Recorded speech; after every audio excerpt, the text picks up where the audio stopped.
नमस्कार मित्रों, मैं डॉक्टर शिरीष प्रियदर्शी।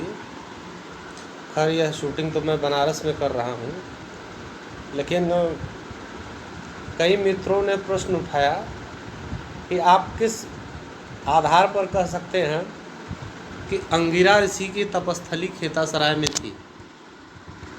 मेरी बात को ध्यान से सुनिएगा।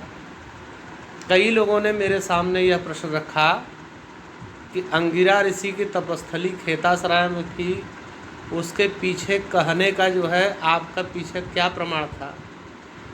तो ये स्क्रीन पेज आप लोगों को दिख रहा है, यह विकिपीडिया है। मैं बोलता हूँ ब्रह्मावर्त पुराण से जो है ये चीज़ ली गई है, लेकिन कई लोग कह रहे हैं ब्रह्मावर्त पुराण नहीं जो है, तो ब्रह्मावर्त पुराण तो किताब में लिखी एडिशन, उसमें छेड़छाड़ हो सकती है।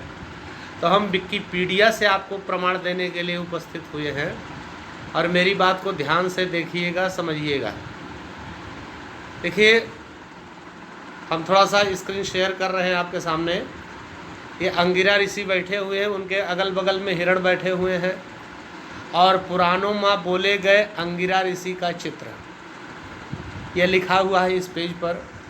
जो लिखा हुआ आपके सामने दिख रहा है कि पुराणों में बताया गया कि महर्षि अंगिरा ब्रह्मा जी के मानस पुत्र हैं, तथा ये गुणों में ब्रह्मा जी के ही समान हैं। उन्हें प्रजापति भी कहा गया है, और सप्तर्षियों में वशिष्ठ, विश्वामित्र तथा मारीच आदि के साथ इनका भी परिगणन हुआ है। इनके दिव्य अध्यात्म बल, योग बल, तप साधना एवं मंत्र शक्ति की विशेष प्रतिष्ठा थी। इनकी पत्नी दक्ष प्रजापति की पुत्री स्मृति मनांतर से श्रद्धा थी, जिनसे इनके वंश का विस्तार हुआ। आगे लिखा कि अंगिरा ऋषि के कई आश्रम थे, किंतु काशी अवध के मध्य में, ध्यान से पढ़िएगा, किंतु काशी अवध के मध्य में यवनपुरी से, यौनपुरी मतलब जौनपुर, और जौनपुर से करीब करीब जौनपुर का एक दूसरा नाम देवपुरी भी पहले था। तो हो सकता है जो है पहले जौनपुर का नाम देवपुरी हो। ये चीज़ आप नेट पे कहीं भी पा सकते हैं। जौनपुर का यवनपुर से पहले नाम देवपुर था। लिखा अंगिरा ऋषि कई आश्रम थे, किंतु काशी अवध के मध्य में यवनपुरी से 2 योजन की दूरी पर एक सरोवर के तट पर ये रहते थे। अब देखिए, इसके प्रमाण में यहाँ पर यह श्लोक उल्लिखित है, काश्याम सप्त योजने। एक योजन में होता है 12 किलोमीटर, एक योजन में 12 किलोमीटर। तो प्रमाण लिखता है काश्याम सप्त योजने, अर्थात बनारस से 7 योजन अर्थात 12 सते 84 किलोमीटर के दूरी पर द्वियोजन देवपुरे, और जौनपुर से 2 योजन के दूरी पर उत्तर पश्चिमे जाता है। उत्तर और पश्चिम दिशा में, मतलब उत्तर पश्चिम के कोण पर जातः अंगिरा रिखतासरे। अंगिरा ऋषि का आश्रम रिखतासर नामक स्थान पर था। ऐसा नेट पर एक कंटेंट आपके सामने उपलब्ध है। यह भी ब्रह्मावर्त पुराण से उल्लिखित है। इसके बाद इनकी तपस्या और उपासना इतनी तीव्र थी कि इसका प्रभाव अग्नि की अपेक्षा बहुत अधिक बढ़ गया था। अग्नि के ये वो माने जाते हैं, जन्मदाता माने जाते हैं अंगिरा ऋषि। आप लोगों को थोड़ा सा मैं जूम करके दिखाना चाहूँगा कि देख लीजिए श्लोक है कि नहीं है। ये ध्यान से देखिए।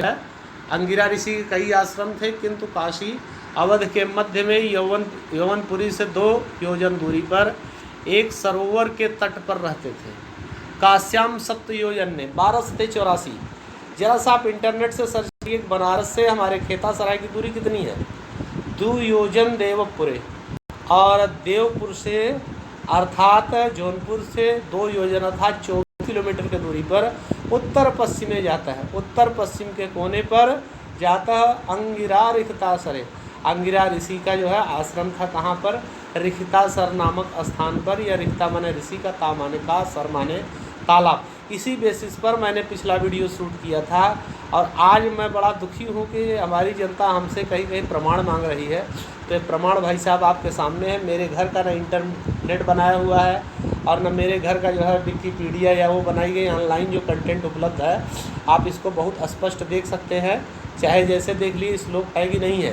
काश्याम संत योजन ने दुयोजन देवपुरे उत्तर पश्चिमे जाता है अंगिरा रिक्तासरे। तो यही खेतासराय है। आप खेतासराय की दूरी बनारस से आप कैलकुलेट कर लीजिए। उत्तर पश्चिमे जाता है, बनारस से जो है खेतासराय की दिशा कहाँ है? नॉर्थ वेस्ट में ही है शायद। और ये प्रमाण है, ये पर्याप्त प्रमाण बहुत वो है। आने वाले दिन में मैं प्रयत्न ये करूँगा कि इसी अंगिरा क्षेत्र पे जो शिव मंदिर आप कहते हैं, यहाँ पर जो है एक अच्छी अंगिरा ऋषि की मूर्ति भी लगाई जाए और उस स्थान का नाम खेतासराय को अंगिरा क्षेत्र के नाम से जाना जाए। बहुत बहुत धन्यवाद, नमस्कार।